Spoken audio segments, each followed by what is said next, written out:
নতুন যারা দিনী ভাইয়েরা আছেন তারা মারাত্মক একটা ভুল করেন। অধিকাংশ মসজিদে দেখা যায় এই মসজিদের খতিব বা আলেমরা সালাত সিয়ামের দাওয়াত বা আমল মানুষকে শেখানোর জন্য খুবই ব্যতিব্যস্ত, কিন্তু একটা চরম গুরুত্বপূর্ণ টপিকস যেটা বাদ দিয়ে দেওয়া হয় সেটা হলো তাওহিদ। অথচ তাওহিদের জ্ঞান সর্বপ্রথম অর্জন করা প্রয়োজন ছিল।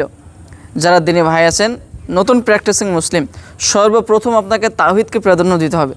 কেননা তাওহিদের জ্ঞান যখন আপনার পরিপূর্ণ ভালো হবে তখন আমল আপনার 100% অটোমেটিকলি হয়ে যাবে। কিন্তু তাওহিদের জ্ঞান সংকট থাকলে আমল সঠিকভাবে হবেই না। এবং আমলের সংকট কিছুটা থাকলেও তাওহিদ যদি সঠিক থাকে তাহলে আল্লাহ তাআলা আপনাকে জান্নাত দিবেন।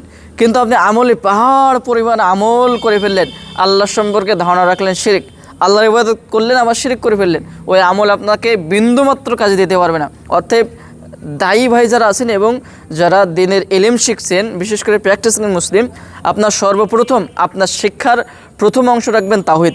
আল্লাহ রাসূল স্বয়ং 13 বছর মানুষকে তাওহিদ শিখিয়েছেন। মানুষের ভেতর যখন পরিবর্তন হবে, ইবাদত বাহ্যিকভাবে এমনিতেই হয়ে যাবে। অতএব তাওহিদ শিখুন। জাযাকাল্লাহ খায়ের। আসসালামু আলাইকুম।